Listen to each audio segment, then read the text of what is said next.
Hi guys and welcome back to the channel Deepak Yadav Education. Welcome to the daily current affairs of 2nd of June 2021. तो guys आज है तारीख 2 जून 2021 और है Wednesday.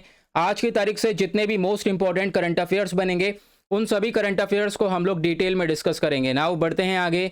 और guys अगर आप लोगों को इस लेक्चर की पीडीएफ चाहिए तो नीचे डिस्क्रिप्शन बॉक्स में आप सभी लोगों को टेलीग्राम का लिंक दिया गया है, वहां से जाकर आप लोग इस लेक्चर के पीडीएफ को डाउनलोड कर सकते हो। नाउ अभी तक आपने इस यूट्यूब चैनल को सब्सक्राइब नहीं किया है तो कर लेना, बेल आइकन प्रेस कर लेना ताकि आप कोई भी वीडियो का नोटिफिकेशन मिस ना कर पाओ। और ये है मेरी Instagram ID Deepak Yadav education. यहाँ पर जाकर आप लोग मुझे फॉलो कर सकते हो और अपनी जितनी भी क्वेरीज हैं मुझसे यहाँ पे पूछ सकते हो। इसका लिंक भी अगेन नीचे डिस्क्रिप्शन बॉक्स में दे रखा है। नाउ आते हैं आर्टिकल नंबर 1 की तरफ, लेकिन आर्टिकल 1 को डिस्कस करने से पहले मैं बता दूं ये जो हमारा डेली करंट अफेयर का वीडियो है यहाँ पर हम लोग डेली बेसिस पर सारे इंपॉर्टेंट आर्टिकल्स को डिस्कस करते हैं उसके इनफ डिटेल्स के साथ में। साथ ही साथ ये वीडियो यूपीएससी के पॉइंट ऑफ व्यू से तो इंपॉर्टेंट है ही, और भी वेरियस एग्जाम्स के पॉइंट ऑफ व्यू से भी ये वीडियो डेफिनेटली इंपॉर्टेंट हो जाता है। नाउ देखो, पहले आर्टिकल में बात करी गई है, सुप्रीम कोर्ट ने स्टेटमेंट दिया है कि जो सेडिशन है उस सेडिशन की लिमिट्स को डिफाइन करना होगा। अब ये सेडिशन का मतलब जैसा आपको मालूम होगा राजद्रोह, देशद्रोह जिसको बोला जाता है, तो यहाँ पर इसके लिमिट्स को बताना होगा। वो क्यों, ये सब हुआ क्या है, तो मुद्दा क्या है अभी आपको मैं बताता हूँ। देखो, आंध्र प्रदेश राज्य आपको देखने को मिलेगा, वहाँ पर बहुत सारे न्यूज़ चैनल्स हैं। ऑब्वियस सी बात है हर एक स्टेट के अपने पास न्यूज़ चैनल्स हैं, तो वहाँ पे आपको तेलुगु न्यूज़ चैनल्स देखने को मिलेंगे। अब इन न्यूज़ चैनल्स में दो चैनल्स ने क्या किया, दो चैनल्स ने अपने चैनल पर दिखा दिया कि जो ये आंध्र प्रदेश की सरकार है वो आज के टाइम पर कोविड को सही से मैनेज नहीं कर पा रही है। अब यहाँ पर इतनी सी चीज़ हुई और यहाँ पे आंध्र प्रदेश की गवर्नमेंट ने क्या कर दिया, इन न्यूज़ चैनल्स के ऊपर सेडिशन का केस डाल दिया, यानी कि ये लोग गवर्नमेंट के खिलाफ बोल रहे हैं, राजद्रोह दिखा रहे हैं। ठीक है, तो यहाँ पर ये मुद्दा ये जो न्यूज़ चैनल्स हैं ये लेकर पहुँच गए सुप्रीम कोर्ट। इन्होंने बोला, देखो सुप्रीम कोर्ट से ये बोला गया कि ये देखो आंध्र प्रदेश की सरकार ऐसा काम कर रही है, ये बिल्कुल भी सही नहीं है, क्योंकि देखो डेमोक्रेसी है, हमारी कंट्री जो है एक डेमोक्रेटिक कंट्री कहलाती है। यहाँ पर अगर गलत काम हो रहा है और उसके खिलाफ अगर आवाज़ ना उठाई जाए तो बेकार है। गलत काम भी कर रहे हो और अगर कोई दूसरा आवाज़ उठा रहा है तो उसको फोर्सफुली यहाँ पर आप कह सकते हो सप्रेस किया जा रहा है, तो ये चीज़ सही नहीं होती है। तो सुप्रीम कोर्ट ने बोला है, देखो हम लोग सेडिशन के सारे लिमिट्स को डिफाइन करेंगे, यानी कि हम बताएंगे जल्द ही क्या एग्जैक्टली सेडिशन के अंदर आएगा। नाउ ये केस क्या है मैंने आपको समझा दिया है। जो चैनल्स हैं न्यूज़ चैनल्स, इन्होंने जो है ब्लेम किया स्टेट गवर्नमेंट यानी आंध्र प्रदेश को कि देखो ये लोग आज के टाइम पर जो हमारे पास फंडामेंटल राइट है, right to freedom of speech का, उसको एक तरीके से सप्रेस किया जा रहा है। देखो किसी भी कंट्री के अंदर, यहाँ पे अगर पहली बात हम अपनी कंट्री की बात करें तो हमारे पास फ्रीडम ऑफ राइट है, कौन सा है, फ्रीडम ऑफ स्पीच। ठीक है, तो हम लोग क्या है खुल के बोल सकते हैं। अब यहाँ पे क्या हो रहा है कि अगर न्यूज़ चैनल से खुल के सही बात रखी है तो उसको भी यहाँ पर सरकार दबा रही है आंध्र प्रदेश की, तो ये चीज़ें सही नहीं है। उसके बाद हमारे पास आर्टिकल 19 आता है जो कि प्रोवाइड करवाता है कि हमारे पास फ्रीडम ऑफ एक्सप्रेसिंग, हमारे व्यूज़ को हम एक्सप्रेस कर सकते हैं, ओपिनियंस को एक्सप्रेस कर सकते हैं, बिलीफ, कॉन्विक्शंस, ठीक है, चाहे बोलकर उसे या फिर लिख कर, प्रिंट कर कर, पिक्चर के थ्रू हम लोग उसको एक्सप्रेस कर सकते हैं। ये हमारे पास हक है, लेकिन आज के टाइम पर क्या हो रहा है, उसको एक्सप्रेस करने दिया ही नहीं जा रहा है। तो ऐसी चीज़ें यहाँ पर देखने को मिल रही हैं, उसके बारे में यहाँ पर ये बताया गया। नाउ सुप्रीम कोर्ट की क्या रूलिंग है, सुप्रीम कोर्ट ने देखो यहाँ पर ये बोला है कि जो सेडिशन लॉ है, सेडिशन लॉ आज के टाइम पर गलत तरीके से इस्तेमाल भी हो रहा है। सेडिशन लॉ जो है किन के अगेंस्ट इस्तेमाल किया जा रहा है, जो जर्नलिस्ट हैं, social media users, social activist, citizens, ठीक है, जो भी यहाँ पर सरकार के खिलाफ, सरकार की कोविड-19 सरकार ने किस तरीके से मैनेज किया है, अगर इस चीज़ का मुद्दा उठा रहे हैं तो यहाँ पर उनके ऊपर जो सेडिशन लॉ लगाया गया है वो एक तरीके से यहाँ पर बिल्कुल भी सही नहीं है, ऐसा यहाँ पे सुप्रीम कोर्ट के द्वारा बोला गया है। नाउ देखो इंपॉर्टेंट चीज़ ये है कि आपसे पूछा जा सकता है सेडिशन के बारे में, ठीक है, जो देशद्रोह, राजद्रोह है, तो सेडिशन कहाँ पे आपको देखने को मिलता है, ये आपको सेक्शन 124A के अंदर यहाँ पे इसके बारे में देखने को मिलेगा। यहाँ पे और दो सेक्शन के बारे में मेंशन किया गया है, वो है एक तो है 153A और साथ ही साथ है 505 इंडियन पीनल कोड का। इनमें इंटरप्रिटेशन करने की ज़रूरत है। अभी देखो यहाँ पर हम लोग हो सकता है कुछ चेंजेस करें, क्योंकि है क्या ना, ये सारे लॉज जो हैं ये ब्रिटिश एरा के हैं, ठीक है, जब ब्रिटिश थे तभी यहाँ पे ये लॉज आए थे। नाउ अभी हम लोग काफ़ी हद तक चीज़ों को बदल रहे हैं, तो कोशिश करेंगे थोड़ी बहुत चीज़ों के अंदर बदलाव किया जाए। नाउ ये आप देख पाओगे जो 153A है ये क्या डिफाइन करता है, ये पनिशमेंट देता है अगर किसी ने भी आप कह सकते हो दुश्मनी क्रिएट करी है किसी के बीच में, जैसे रिलीजन को लेकर, race, place of birth, residence को लेकर, अगर यहाँ पे कोई दिक्कतें क्रिएट करता है तो उसको यहाँ पे पनिशमेंट दिया जाएगा।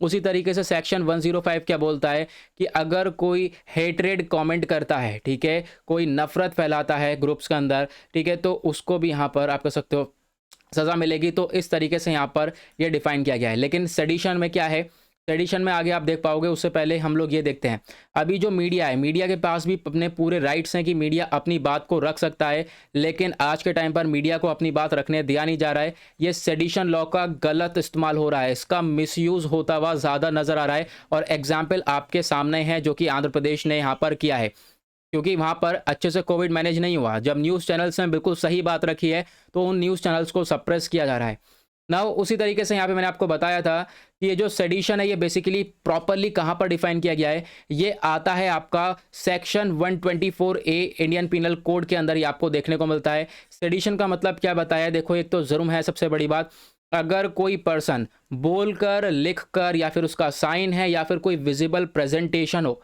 अगर वो हेट्रेड कमेंट फैलाता है पूरी सरकार के पास, एक सरकार के खिलाफ में, ठीक है, सरकार के खिलाफ में डिसअफेक्शन दिखाता है अपना, क्योंकि सरकार को लॉ के अकॉर्डिंग एस्टेब्लिश करा गया है, तो इनके खिलाफ हम लोग जो है आप कैसे कह सकते हो कि ऐसा स्टेप नहीं उठा सकते, इनके अगेंस्ट में नहीं बोल सकते हैं, खासकर इनके प्रति नफरत नहीं फैला सकते। तो ऐसा यहाँ पे बोला गया है। डिसअफेक्शन में या फिर अगर आप सरकार की बेइज्जती कर रहे हो, गवर्नमेंट की रिस्पेक्ट नहीं कर रहे हो, डिसलॉयल कर रहे हो, या फिर कोई दुश्मनी के प्रति आप फीलिंग्स दिखा रहे हो, तो ये सारी चीज़ें जो हैं, आप अगर कोई भी नफरत कर रहे हो उस तरीके से, तो वो सेडिशन के अंदर आएगी और उसके खिलाफ आपको पनिश किया जा सकता है। ऐसा यहाँ पर सेक्शन 124A बताता है। नाउ पनिशमेंट क्या है, देखो सबसे पहली बात तो ये नॉन बेलेबल ऑफेंस है, आपको बेल के तौर पर भी छूट बिल्कुल नहीं मिलेगी, क्योंकि आपने सरकार के खिलाफ बोला है, कंट्री के खिलाफ बोला है। और जो ये पनिशमेंट है ये सेक्शन 124 के अंडर में आती है। ये जो इम्प्रिजमेंट है, ये सज़ा 3 साल से लेकर ज़िंदगी भर तक की उम्र कैद भी हो सकती है, और साथ ही साथ इसके अंदर फाइन वगैरह भी लगा दिया जाता है। नाउ जो ये पर्सन है, देखो अगर कोई पर्सन है उसके ऊपर ये सेडिशन का चार्ज लगा है और ये प्रूवन हो चुका है कि हाँ भाई ऐसा ही है, तो अगर उसकी गवर्नमेंट जॉब है तो उसको गवर्नमेंट जॉब से भी निकाल दिया जाएगा। साथ ही साथ अगर कोई पर्सन है जिस पे ये चार्जेस लग चुके हैं, तो आप कह सकते हो उसको रहना पड़ेगा बिना पासपोर्ट के, ठीक है। इस तरह की सिचुएशन देखने को मिलती है। साथ ही साथ कोर्ट के चक्कर लगातार मारने होंगे, जब जब कोर्ट बुलाएगा तब तक रेगुलरली जाना पड़ेगा। नाउ उसके बाद क्या सोल्यूशन इसका हो सकता है, तो section 124A of the Indian penal code आज के टाइम पर आप देख पाओगे ये क्या काम करता है, जो एंटी नेशनल हैं उनसे लड़ने के लिए यहाँ पर एक काम किया जाता है। लेकिन अगर हम बात करें तो अभी के टाइम पे क्या हो रहा है, डेमोक्रेसी को काफ़ी नुकसान होता हुआ दिख रहा है, क्योंकि मीडिया के खिलाफ भी जो है इसका इस्तेमाल किया जा रहा है। नाउ क्या करना पड़ेगा, हम लोगों को इसको प्रॉपरली डिफाइन करना होगा, और प्रॉपरली डिफाइन करके हमें इसे ये रखना होगा कि अगर कोई बंदा हमारे कंट्री के खिलाफ, टेरिटोरियल या फिर सॉवरेनिटी ऑफ द कंट्री के खिलाफ अगर कुछ बोलता है, कंट्री की डिसरिस्पेक्ट करता है, तो उसके बाद जो है हम लोगों को ये चार्जेस लगाने होंगे। ऐसा नहीं है सभी जगह पर ये चार्जेस लग रहे हैं जैसा अभी हम लोगों ने देखा है, क्योंकि इस लॉ का मिसयूज़ भी हुआ है, तो उस मिसयूज़ को हमें यहीं पर रोकना होगा। ओके, तो ये था कंप्लीट आर्टिकल। आई होप आप समझ गए होंगे। कल के द हिंदू न्यूज़पेपर में भी ये हम लोग को देखने को मिला था। नाउ सबसे इंपॉर्टेंट चीज़, अब ये आर्टिकल आपके लिए इंपॉर्टेंट कैसे हो जाता है, यूपीएससी की प्रिपरेशन कर रहे हो तो सिलेबस ज़रूर होगा आपके पास। यहाँ पे आप देख पाओगे जीएस पेपर 2 के पॉइंट ऑफ व्यू से इंपॉर्टेंट हो जाता है। जीएस पेपर 2 में बहुत सारे टॉपिक्स देखने को मिलेंगे, उसमें से कुछ टॉपिक्स ये हैं जिससे ये आर्टिकल रिलेट हुआ है, जैसे कि issues arising out of design, उसके बाद government policies and interventions, fundamental rights, judgments and cases, Indian constitution. ये काफ़ी इंपॉर्टेंट आर्टिकल हो जाता है। नाउ आते हैं आर्टिकल नंबर 2 की तरफ। यहाँ पर बात करी गई है हमारे एक्सटर्नल अफेयर मिनिस्टर हैं, ये यूएस की विजिट पर गए थे। आपको मालूम होगा काफ़ी बार मैंने द हिंदू के वीडियो में डिस्कस किया है। नाउ यूएस की विजिट पर इन्होंने काफ़ी कुछ डिस्कशन किया है यूएसए के साथ, तो हम लोग यहाँ पे बात करने वाले हैं क्या क्या बातचीत हुई है। बेसिकली हम लोग इंडिया और यूएस के रिलेशंस को कवर करने वाले हैं। अगेन एक इंपॉर्टेंट आर्टिकल है ये। तो हाल ही में एक्सटर्नल अफेयर मिनिस्टर यहाँ पे विजिट करे अमेरिका में, अमेरिका के लॉ मेकर्स से मिले, वहाँ के नेशनल सिक्योरिटी एडवाइज़र से, डिफेंस सेक्रेटरी से, यूएस ट्रेड रिप्रेजेंटेटिव जो प्राइवेट सेक्टर है, बिजनेस कंपनीज हैं, उनके साथ भी यहाँ पर ये मीटिंग कर कर आए हैं। नाउ डिस्कशन क्या क्या हुआ है आगे हम बात करेंगे, लेकिन इंडिया और यूएसए और भी रीजंस की वजह से न्यूज़ में है। देख पाओगे मोर रीजंस क्या कौन से हैं। एक रीज़न तो यह है कि अभी हमारे प्राइम मिनिस्टर जो है यूएस प्रेसिडेंट से आप कह सकते हो उन्होंने बातचीत करी थी कोविड-19 की वैक्सीन्स को लेकर। उसके बाद अभी इंडिया ने पार्टिसिपेट भी किया था, जो एक लीडर समिट हुई थी, आपको मालूम होगा क्लाइमेट चेंज को लेकर, जो यूएस के प्रेसिडेंट ने यहाँ पे कंडक्ट करी थी, तो उसके अंदर भी इंडिया ने भाग लिया था। तो 2 वजह से ये न्यूज़ के अंदर है। नाउ अभी जो मीटिंग हुई है इसके अंदर मेजर डिस्कशंस क्या थे? मेजर डिस्कशन में सबसे पहला डिस्कशन ये है इंडो पैसिफिक वाला रीजन। ये जो इंडो पैसिफिक रीजन है, यहाँ पर बहुत सारे इश्यूज़ देखने को मिलते हैं। चाइना जो है अपना पूरी तरह से कंट्रोल दिखाता है, एग्रेसिवनेस दिखाता है। तो इसको प्रोटेक्ट करने के लिए यूएसए और इंडिया मिलकर काम कर ही रहे हैं और आने वाले टाइम पर भी काम करेंगे। देखो इंडो पैसिफिक वाला रीजन कौन सा है, तो यहाँ पे आप देख पाओगे इंडिया का मैप है नीचे की साइड, और उसके बाद यहाँ पर आपको ये वाला रीजन पूरा का पूरा इंडो पैसिफिक रीजन देखने को मिलेगा। यहीं पर चाइना अपना एग्रेशन काफ़ी ज़्यादा दिखाता हुआ नज़र आता है। उसके बाद दूसरे टॉपिक पर बात करी गई है जो वैक्सीन कोऑपरेशन है उसको लेकर, कि आज के टाइम पर हम लोग को वैक्सीन को कोऑपरेट करके चलना पड़ेगा, तभी हम लोग जो है चैलेंजेस से लड़ पाएंगे। तीसरी जगह मेजर डिस्कशन ये हुआ है, यूएस की जो भी आप कह सकते हो बिजनेस काउंसिल से उनके साथ बातचीत करी गई है। लगभग 40 कंपनीज़ के साथ हमने बातचीत करी है और एक तरीके से रिलेशन मेंटेन किए हैं। उनके संग मिलकर हम लोग काफ़ी सारी चीज़ें करने वाले हैं, जैसे कि ये कंपनीज़ मिलकर इंडिया को सपोर्ट करेंगी, कोविड-19 से रिलेटेड बहुत सारा रिलीफ प्रोवाइड करवाएंगी। ओके, नाउ यहाँ पे आते हैं, सबसे पहले इसके अंदर इंडिया का क्या स्टैंड है। तो देखो यूएस की मिलिट्री ने भी एक काफ़ी इंपॉर्टेंट रोल प्ले किया है इंडिया के लिए आज के टाइम पर, जब कोविड-19 से हम लोग लड़ रहे हैं। उसके बाद ट्रेड, टेक्नोलॉजी और बिजनेस कॉपरेशन की बात करें तो ये भी काफ़ी अपर लेवल पर चल रहे हैं। इंडिया और यूएसए के बीच में ये तीनों ही सेक्टर्स आज के टाइम पर काफ़ी तेज़ी से ग्रो होते हुए नज़र आ रहे हैं और कोविड के बाद और भी काफ़ी हद तक रिलेशंस मेंटेन होंगे। सबसे बड़ा एग्जाम्पल आप देख पाओगे, यूएस का एक पॉजिटिव स्टेप ये देखने को मिला कि इन्होंने इंटेलेक्चुअल प्रॉपर्टी राइट्स के ऊपर रिलैक्सेशन दिया, छूट दिया। इसकी वजह से इंडिया को काफ़ी फ़ायदा हो सकता है। इंडिया जो है ये वैक्सीन को प्रोड्यूस कर सकता है। इंडिया जो है पूरी तरह से वैक्सीन को अफोर्डेबल बना सकता है और इससे काफ़ी फ़ायदा भी होता हुआ नज़र आएगा। ओके, नाउ उसके बाद यहाँ पर अगर हम बात करें यूएस का क्या स्टैंड है, तो देखो यूएस का भी काफ़ी स्टैंड देखने को मिला है। सबसे पहली बात यूएस ने बात करी है जो क्लाइमेट चेंज है। क्लाइमेट चेंज बेसिकली क्या है कि हमारे जो एनवायरनमेंट है उसके अंदर जो टेम्परेचर है वो लगातार बढ़ता हुआ नज़र आ रहा है। अब टेम्परेचर बढ़ेगा तो बहुत सारी प्रॉब्लम्स क्रिएट होंगी, जैसे कि जो बड़े बड़े आइसबर्ग्स हैं, आइसबर्ग्स नहीं कह सकते, जैसे कि हम आर्कटिक एंटार्कटिक वाला रीजन बोल सकते हैं, वो पिघलता हुआ नज़र आएगा। उससे सी लेवल बढ़ेगा और भी बहुत सारी प्रॉब्लम्स क्रिएट होती हैं क्लाइमेट चेंज की वजह से। तो इसको कैसे रोका जा सकता है उसके बारे में डिस्कशन होगा, ठीक है। इसके बारे में बातचीत करी गई है। और उसके बाद क्वाड के बारे में बातचीत करी गई है। क्वाड क्या है, बेसिकली इसको बोला जाता है क्वाड्रिलेटरल सिक्योरिटी डायलॉग। ये एक 4 कंट्री का ग्रुप है। 4 कंट्री कौन कौन सी हैं इसके अंदर, एक है इंडिया, उसके बाद है यूएस, देन उसके बाद जापान एंड देन ऑस्ट्रेलिया। तो ये 4 कंट्रीज आज के टाइम पर मिलकर काम कर रही हैं ताकि जो है चाइना से ये लोग टैकल कर सकें।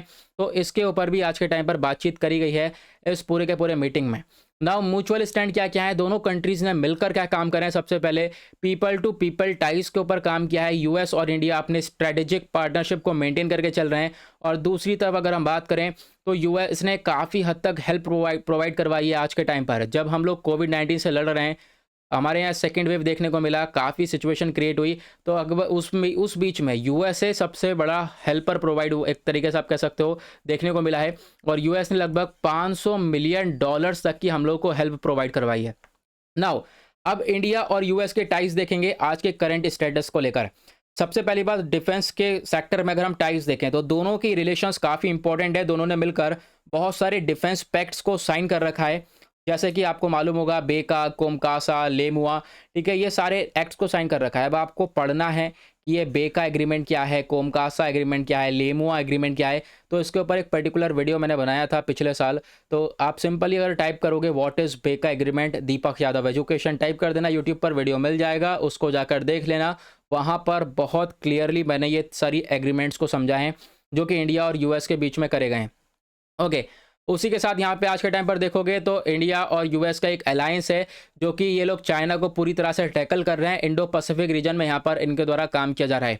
उसके बाद मालाबार एक्सरसाइज के बारे में बात करी गई है। मालाबार एक्सरसाइज में क्वाड की सारी कंट्रीज मिलकर काम कर रही हैं। जैसा कि मैंने बताया, क्वाड के अंदर 4 कंट्रीज हैं। कौन कौन सी, इंडिया, यूएसए, जापान, ऑस्ट्रेलिया। तो चारों ने मिलकर अभी हाल ही में ही मालाबार एक्सरसाइज को कंडक्ट किया था नवंबर 2020 में। और ये चाइना को हमने मैसेज दिया था कि चारों कंट्रीज बिल्कुल साथ में हैं।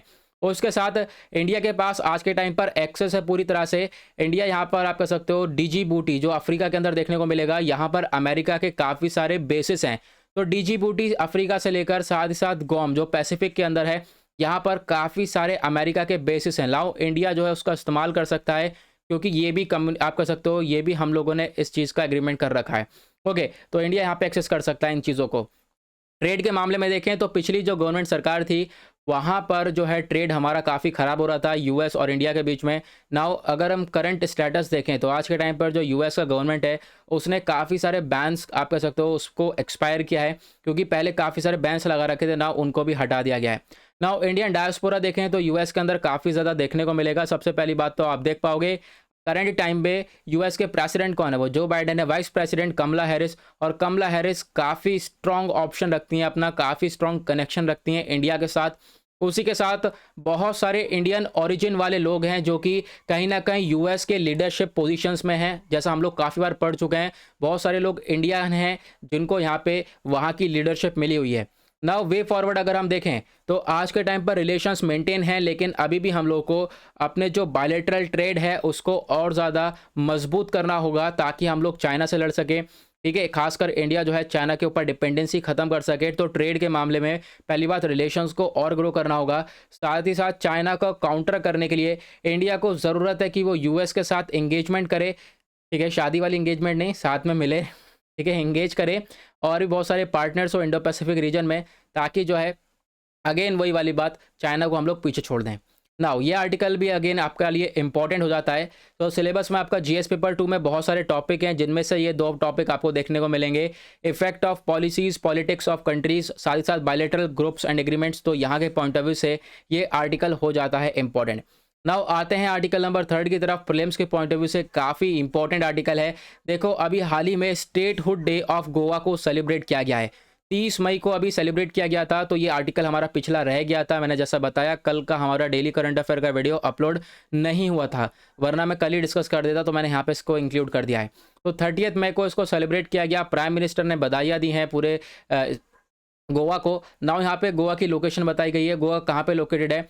South west coast of India. यहाँ पे आप देख पाओगे ये लोकेटेड है। मैप में आप देख पा रहे होंगे इंडिया का मैप इस तरीके से यहाँ पे नीचे की साइड से आपको ये देखने को मिलेगा, और नीचे जाएगा फिर। ठीक है, फिर यहाँ से उठ कर आएगा, तो ये थोड़ा सा नीचे साउथ वेस्टर्न साइड में। ठीक है, तो लोकेशन वो जो डायरेक्शंस होती हैं उसके बारे में ध्यान रखना। ऊपर हो गया नॉर्थ, नीचे हो गया साउथ।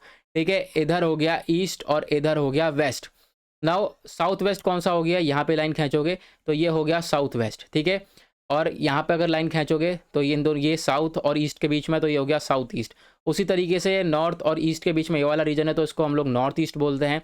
और वेस्ट और ईस्ट के बीच वेस्ट और नॉर्थ के बीच में रीजन है, तो इसको हम लोग नॉर्थ वेस्ट बोलते हैं। ओके, तो बेसिकली इंडिया का मैप अगर हम यहाँ पर इसे प्रॉपरली अगर ड्रॉ करें इस तरीके से, ठीक है, तो यहाँ पर ये गोवा आपको देखने को मिलेगा, साउथ वेस्ट वाले रीजन में देखने को मिलेगा, जो कि यहाँ पर आप लोग देख पा रहे हो। नाउ अगर हम बात करें कैपिटल जो है इसकी पणजी कैपिटल है, और जो है इसकी ऑफिशियल लैंग्वेज कोंकणी इसकी ऑफिशियल लैंग्वेज देखने को मिलेगी। जो 8th शेड्यूल है उसके अंदर 22 लैंग्वेज देखने को मिल रही है, तो 22 लैंग्वेज में से एक लैंग्वेज कोंकणी भी है। ओके, नाउ यहाँ पे बॉर्डर्स देख पाओगे, महाराष्ट्र से बॉर्डर शेयर करता है, कर्नाटका से शेयर करता है, उसके बाद अरेबियन सी भी आपको यहाँ पर देखने को मिल जाएगा। ठीक है, ये गोवा है जैसा कि मैंने बताया, यहाँ पे अरेबियन सी देखने को मिला, ऊपर महाराष्ट्र देखने को मिला है, नीचे इसके कर्नाटका देखने को मिला है, और इधर यहाँ पर पूरा गोवा हो गया। नाउ हिस्ट्री देखें अगर गोवा की, तो इंडिया जो है आज़ाद हुआ था 15 अगस्त 1947 में। ठीक है, पहली बात यहाँ पे इंडिया ने जब आज़ाद हुआ था तो आपको मालूम होगा जो प्रिंसली स्टेट्स थे उनको ऐसे छोड़ दिया गया था। तो जो पोर्चुगीज़ थे, एक तरीके से पोर्चुगीज़ से बोला जाता था टेरिटरीज जो है ये अपनी छोड़ें, लेकिन पोर्चुगीज़ ने तो है इसको मना कर दिया था। लेकिन 1961 में क्या करा, इंडियन गवर्नमेंट ने एक ऑपरेशन विजय को लॉन्च किया, और ऑपरेशन विजय को लॉन्च करने के बाद जो दमन एंड दीव आइलैंड था और जो गोवा था उसको अपने कंट्री यानी भारत के अंदर जोड़ लिया था।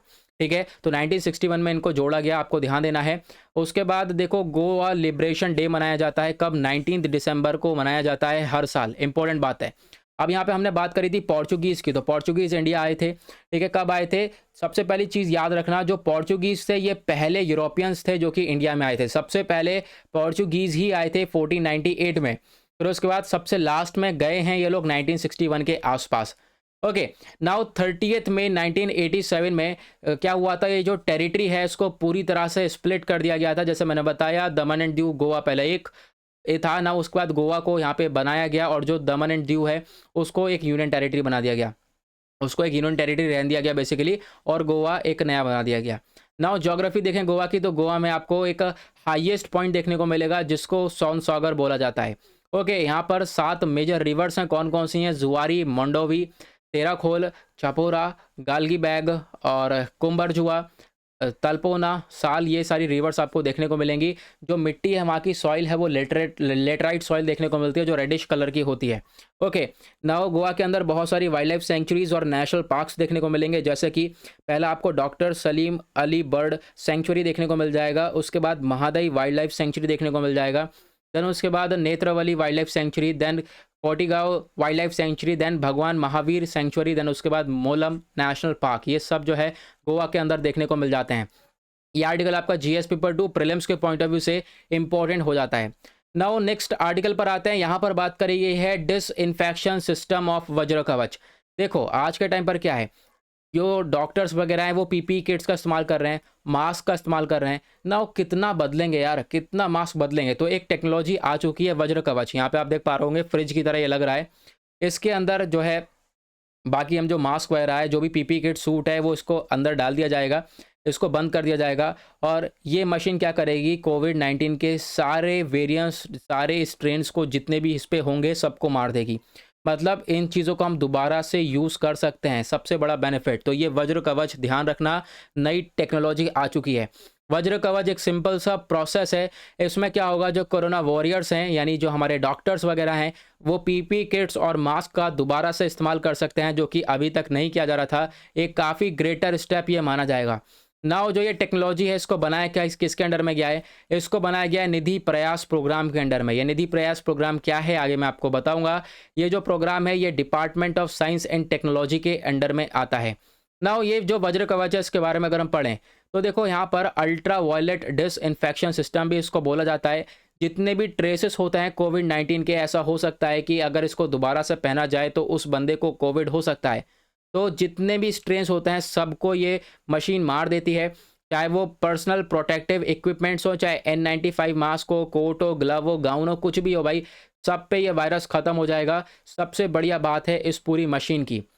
ओके, उसी के साथ एक और इम्पॉर्टेंट चीज़ ये आती है कि देखो सबसे अच्छी बात क्या है इसके अंदर, जो ये पहले क्या होता था, मान लो इन्होंने पीपी किट्स किसी डॉक्टर ने इस्तेमाल किया, मान लो मास्क उसने इस्तेमाल किया, उसके बाद क्या कर देते ये लोग फेंक देते हैं। अब फेंकने से भी वो कौन सा प्रोडक्ट हो गया, वो हो गया बायोमेडिकल वेस्ट, और ये काफ़ी खतरनाक होता है। इसमें से भी बहुत सारी इन फालतू फालतू चीज़ें निकलती हैं, गैसेस निकलती हैं, जिसकी वजह से एनवायरनमेंट को नुकसान होता है।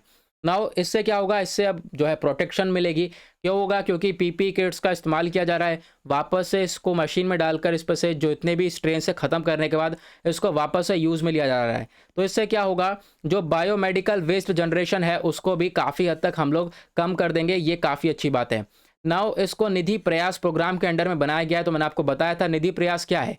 ये एक नेशनल इनिशिएटिव है for developing and harnessing innovation, promotion and accelerating young and aspiring innovators and startups.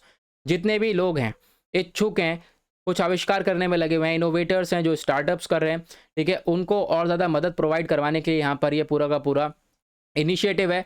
जो department of science and technology है उसने इस प्रोग्राम को लॉन्च किया था कि जो ये बिजनेस इंक्यूबेटर्स हैं, एक तरीके से जो ऑर्गेनाइजेशन होती हैं जो काफ़ी हद तक हेल्प प्रोवाइड करवाती हैं, बेसिकली हेल्प करती हैं स्टार्टअप कंपनीज़ को, इंडिविजुअल जो एंटरप्रेन्योर्स होते हैं उनकी हेल्प करती है ताकि वो जो है अपना इनोवेशन वगैरह कर सकें। तो ये सब चीज़ें आती हैं इसके अंडर में। तो निधि प्रयास प्रोग्राम जो है इसको लाया गया था, ठीक है। एक तरीके से मैंने आपको बिजनेस इंक्यूबेटर्स का मतलब बताया, एक तरीके से ऐसी ऑर्गेनाइजेशन जो कि लोगों की हेल्प करे, एंटरप्रेन्योर्स की हेल्प करे कि वो लोग आने वाले टाइम पे अपनी लाइफ में ग्रो हों, ठीक है। तो यहाँ पे उसके बाद यहाँ बात करी गई है कितना कितना अमाउंट जो है डिक्लेयर करा गया है। जो मैक्सिमम ग्रांट है इसमें 220 लाख रुपए दिए गए हैं। किसके लिए? टीबीआई के लिए। टीबीआई क्या है? बेसिकली टेक्नोलॉजी बिजनेस इंक्यूबेटर्स हैं। ओके, इसको एस्टेब्लिश करा गया है प्रयास सेंटर में। काफ़ी पैसा लगा चुके हैं हम लोग इस चीज़ को डेवलप करने के लिए। जो जो इनोवेटर्स हैं, नए नए आविष्कार करने के लिए यहाँ पर ये सब कुछ किया गया है। ऑब्जेक्टिव क्या है निधि प्रयास का? इसका ऑब्जेक्टिव यह है कि नए नए आइडियाज़ को और आगे लेकर आया जाए, साथ ही साथ एक प्लेटफॉर्म प्रोवाइड किया जाए जहाँ पर लगातार तेज़ी से एक्सपेरिमेंटेशंस होते रहें। साथ ही साथ जो इनोवेटिव सॉल्यूशंस हैं वो हमारे पास आते रहें। कोई भी दुनिया भर में जो प्रॉब्लम्स हैं उनके रिगार्डिंग हम लोग नए-नए सॉल्यूशन लेकर आएँ उनका, तो ये काफ़ी हद तक इसमें हेल्प करता है। उसके बाद जो है लार्ज नंबर ऑफ यूथ को यहाँ पे अट्रैक्ट करा जाता है, ठीक है? उसके बाद ये लोग नई-नई टेक्नोलॉजीज़ के ऊपर वर्क करते हैं। साथ ही साथ जो क्वालिटी है, क्वांटिटी है, इनोवेटिव स्टार्टअप्स की वो भी बढ़ाई जाती है, ठीक है? तो ऑब्जेक्टिव मेन यही है कि जो इनोवेशन है, आविष्कार है, उसको थोड़ा-सा एक सपोर्ट देता है ये पूरा का पूरा प्रोग्राम। नाउ ये जीएस पेपर 3 के पॉइंट ऑफ व्यू से आपके लिए इंपॉर्टेंट हो जाता है। जीएस पेपर 3 में आपको 2 टॉपिक देखने को मिलेंगे, टेक्नोलॉजी मिशंस और साइंटिफिक इनोवेशंस एंड डिस्कवरी। उसके बाद जीएस पेपर 2 में भी आपको एक टॉपिक देखने को मिलेगा। यहाँ के पॉइंट ऑफ व्यू से ये आर्टिकल हो जाता है इंपॉर्टेंट। ना उसके बाद आते हैं नेक्स्ट आर्टिकल की तरफ। यहाँ पर बात करी गई है एमबी टैग के बारे में। देखो एक और नई चीज़ आ गई है। अब हुआ क्या है, हाल ही में जो इंडियन इंस्टीट्यूट ऑफ टेक्नोलॉजी है जिसको हम लोग बोलते हैं आईआईटी रोपर, ठीक है? ये रोपर वाली है, यहाँ पे आप इमेज देख पा रहे हो, यही है आईआईटी रोपर। तो इसने यहाँ पर एक डिवाइस बना दिया और डिवाइस जो है कितना बेहतरीन है, उसको बोला गया है एमबी टैग। और इससे क्या होगा, जो टेम्परेचर है, टेम्परेचर को रिकॉर्ड किया जाएगा। और टेम्परेचर कहाँ से कहाँ तक का रिकॉर्ड किया जाएगा आगे मैं आपको बताऊंगा। जो ये डिवाइस है ये कुछ इस तरीके का यहाँ पे नज़र आता है, आप देख पाओगे यूएसबी की तरह ये पूरा का पूरा डिवाइस देखने को मिला है। और इस तरीके से इसका टेम्परेचर चेक किया जा सकता है, कंप्यूटर वगैरह के थ्रू आप इसका जो है डेटा ले भी सकते हो, ठीक है? तो टेम्परेचर यहाँ पे बताता है बेसिकली। नाउ ये जो डिवाइस है इसको बनाया गया है टेक्नोलॉजी इनोवेशन हब अवध के द्वारा। अवध क्या है, agriculture and water technology development and hub. तो इसको यहाँ पे इसकी फुल फॉर्म ये है। ये जो एक रिसर्च सेंटर है आईआईटी रोपर के अंदर देखने को मिलेगा। इसको एस्टेब्लिश करा गया है department of science and technology के द्वारा, ठीक है? और बेसिकली ये लोग एग्रीकल्चर और वाटर की फील्ड में काम करते हैं, लेकिन अभी यहाँ पर इन्होंने एमबी टैग को बना दिया है। ये एमबी टैग एक बेसिकली यूएसबी शेप्ड डिवाइस देखने को मिलेगा। यूएसबी की फुल फॉर्म होती है यूनिवर्सल सीरियल बस डिवाइस। नाउ ये इंडिया का पहला खुद का टेम्परेचर डेटा लॉगर है। अभी तक हमारे पास ऐसा कुछ नहीं था, हमने इंडिया ने खुद जो है इसको बनाया है। आप कह सकते हो ये नए नए टैलेंटेड लोगों ने जो है इसको बनाया है। अब ये जो डिवाइस है ये कब कहाँ से कहाँ तक का टेम्परेचर रिकॉर्ड कर पाएगा, -40 डिग्री से लेकर +80 डिग्री तक का जो टेम्परेचर है वो ये डिवाइस आपको रिकॉर्ड करके बता सकता है। एक बार अगर आप इसको चार्ज करोगे 90 दिन तक ये चलने वाला है पूरा का पूरा डिवाइस। हालांकि और भी बहुत सारे डिवाइस आपको देखने को मिलेंगे जो कि इंटरनेशनल मार्केट में देखने को मिलेंगे, जो विदेशी कंट्रियाँ बनाई हैं। और उन्होंने यहाँ पर उसके अंदर अगर पावर देखोगे तो एक बार चार्ज करने के बाद वो 30 से 60 दिन तक चलती हैं, लेकिन ये जो इंडिया ने वालों ने बनाया है वो 90 दिन तक चलती है। ओके, साथ ही साथ ये अलर्ट सिस्टम भी यहाँ पे आपको देखने को मिल जाएगा। जो रिकॉर्ड डेटा है वो आप यूएसबी को अपने कंप्यूटर से कनेक्ट करके ले सकते हो। ओके, नाउ इसका सिग्निफिकेंस क्या है, देखो इसका सिग्निफिकेंस ये है कि वेजिटेबल मीट प्रोडक्ट, ये जो डेयरी प्रोडक्ट हैं इनको तो आप कर सकते हो, इसको मेजर तो कर ही सकते हो। साथ ही इनका टेम्परेचर मॉनिटर करने के साथ साथ जो एनिमल का सीमेन है वो भी आप उसके थ्रू मॉनिटर कर सकते हो। और जो ये मैंने जैसा बताया पूरे का डिवाइस इंडिया ने खुद इंडिजीनियसली बनाया है, मतलब इंडिया अपने कंट्री के अंदर इन्होंने खुद जो है डेवलप किया है। तो एक तरीके से जो स्टेप है ये आत्मनिर्भर भारत की तरफ दिखाता है। और आत्मनिर्भर भारत पिछले साल लाया गया था, मतलब कि हम अपनी कंट्री को आत्मनिर्भर बनाएंगे। कंट्री के अंदर ज़्यादा से ज़्यादा सारी चीज़ों का प्रोडक्शन हम खुद ही करेंगे, ठीक है? ऐसा नहीं होगा हम किसी के ऊपर डिपेंडेंट हो, किसी कंट्री के ऊपर डिपेंडेंट हो। और यहाँ पे आप देख पाओगे खासकर बहुत सारे डिवाइसेस हैं जो कि इंपोर्ट करे जाते थे सिंगापुर, हांगकांग, आयरलैंड, चाइना से। ना हमने ये डिवाइस खुद बना लिया है, तो अब हम क्या जाएंगे इन कंट्री के पास? बिल्कुल नहीं।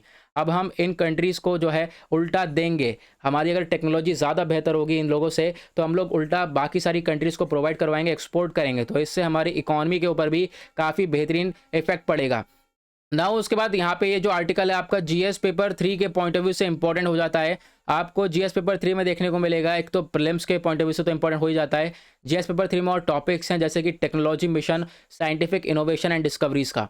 उसके बाद नेक्स्ट आर्टिकल बात करता है वर्ल्ड नो टोबैको डे के बारे में। तो देखो हर साल 31 मई को जो वर्ल्ड हेल्थ ऑर्गेनाइजेशन है उसने यहाँ पर एक तरीके से टैग दे दिया है और यहाँ पे वर्ल्ड नो टोबैको डे मनाया जाता है। ओके, इसी के ऊपर आज का थंबनेल भी आपको देखने को मिलेगा।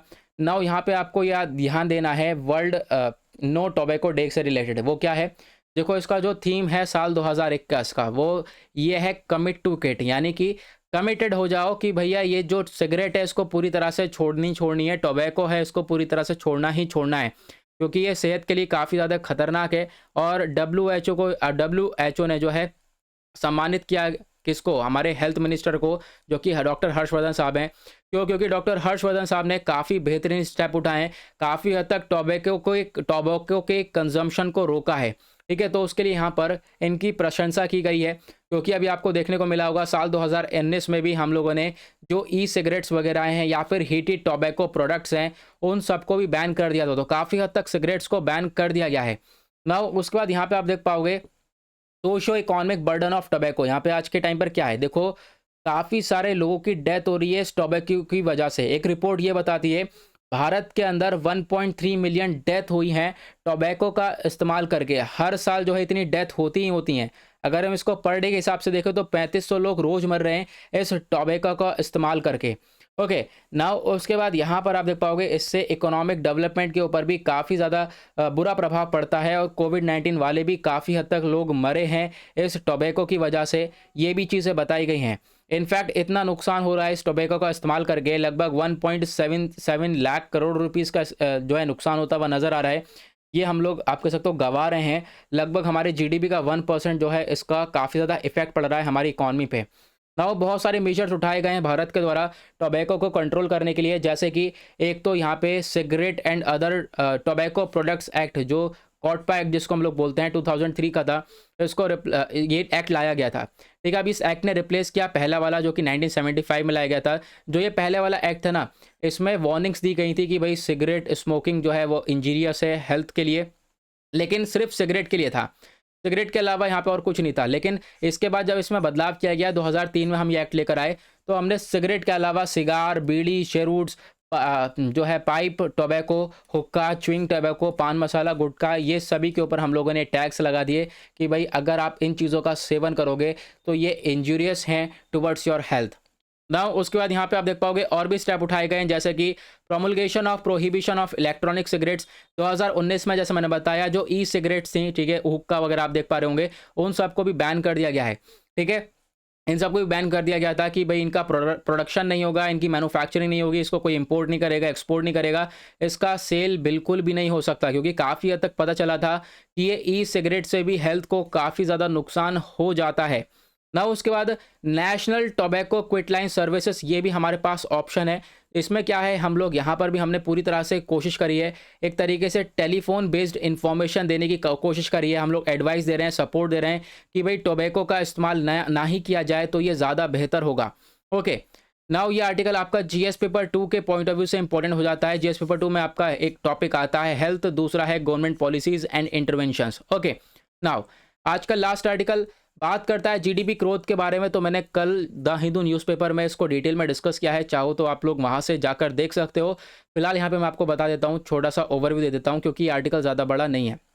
ओके, देखो यहाँ पे हुआ क्या है, हमारा डेटा रिलीज़ किया गया है, और डेटा रिलीज़ किसने किया है, नेशनल स्टैटिस्टिकल ऑफिस ने। तो यहाँ पे ध्यान रखना, नेशनल स्टैटिस्टिकल ऑफिस ने डेटा रिलीज़ किया और बताया कि जो भारत की इकॉनमी है पिछले साल की, ठीक है, एक साल के अंदर कितने क्वार्टर्स होते हैं, 4 क्वार्टर्स होते हैं। कौन कौन से आप देख पाओगे, जनवरी, फरवरी, मार्च। सबसे पहली बात जो जनवरी, फरवरी, मार्च, देखा यही गलती करी ना। तो यहाँ पे मैं आपको बताता हूँ कि इकोनॉमिक्स के अंदर फाइनेंशियल टर्म्स कुछ कॉन्सेप्ट्स होते हैं, वो काफ़ी इंपॉर्टेंट होते हैं। जैसे कि सबसे पहली चीज़ देखो, आपको क्या ध्यान देना है कि एक साल के अंदर जो पहली बात फाइनेंशियल ईयर है वो कब से स्टार्ट होता है, 1 अप्रैल से स्टार्ट होता है 31 मार्च तक। और एक साल में कितने क्वार्टर्स होते हैं, 4 क्वार्टर होते हैं। कैसे कैसे होते हैं, 3-3 महीने से। जैसे यहाँ पे मैंने बताया, ये जो फाइनेंशियल ईयर होता है ये 1 अप्रैल से स्टार्ट होता है, तो मतलब साल 2020-21 का भी स्टार्ट हुआ होगा। ठीक है, जो कोरोना वाला साल था ये साल 2020-21 ये 1 अप्रैल को स्टार्ट हुआ था। ख़त्म कब हुआ है, अभी 2 महीने पहले 31 मार्च को ख़त्म हुआ है। नाउ क्वार्टर कैसे होते हैं, अप्रैल, मई, जून एक क्वार्टर, जून के बाद जुलाई, अगस्त, सितंबर, अक्टूबर, नवंबर, दिसंबर, जनवरी, फरवरी, मार्च, तो ये 4 क्वार्टर होते हैं। तो यहाँ पे देखो हमारा जो जीडीपी ग्रोथ है वो पहले क्वार्टर में -24 के आसपास था, -24% था। मतलब कि पिछले साल अप्रैल, मई, जून के टाइम पर हमारी कंट्री की जो इकॉनमी है वो काफ़ी बुरी हालत में थी, क्योंकि कोविड एंटर कर चुका था। देन उसके बाद यहाँ पे अगर हम बात करें तो -7.3 हो चुकी थी, हालांकि थोड़ा बहुत इंप्रूवमेंट देखा था, फिलहाल माइनस में ही थी। देन उसके बाद थर्ड क्वार्टर की बात करें तो 0.4% हुई थी, मतलब थोड़ी सी ग्रोथ हुई थी। और उसके बाद अगर हम बात करें फोर्थ क्वार्टर में 1.6% जो है इकॉनमी की ग्रोथ देखने को मिली थी। ओके, नाउ अगर हम ओवरऑल मेजर करें तो अभी पिछले साल का जो इकॉनमी ग्रोथ है वो पूरी तरह से रिलीज़ कर दिया गया है। -7.3 हमारी ग्रोथ देखने को मिली है, मतलब कि इकॉनमी हमारी काफ़ी हद तक डाउन है। रीज़न क्या है? रीज़न है कोविड-19 पैंडेमिक। ये आर्टिकल आपका जीएस पेपर 3 इंडियन इकॉनमी के पॉइंट ऑफ व्यू से इंपॉर्टेंट हो जाता है। इस आर्टिकल को कल के मैंने द हिंदू न्यूज़पेपर में पूरी तरह से डिस्कस किया था डिटेल में, उस वजह से मैंने यहाँ पर ज़्यादा फोकस नहीं दिया है। ओके, नाउ इसी के साथ करते हैं गाइज़ हम लोग इस लेक्चर को समाप्त। मिलते हैं आप लोगों से नेक्स्ट वीडियो में। बट अगर आप लोगों को इस लेक्चर का पीडीएफ चाहिए तो नीचे डिस्क्रिप्शन बॉक्स में आप सभी लोगों को टेलीग्राम का लिंक दिया गया है, वहाँ से जाकर डाउनलोड कर सकते हो। और अगर आप लोग कोई प्रॉब्लम्स होती हैं तो अगेन नीचे डिस्क्रिप्शन बॉक्स में मेरा इंस्टाग्राम का लिंक है, वहाँ पर जाकर फॉलो कर अपनी प्रॉब्लम्स को पूछ सकते हो। चलो वीडियो करते हैं समाप्त। मिलते हैं आप लोगों से नेक्स्ट वीडियो में। आज के लिए bye bye, have a nice day.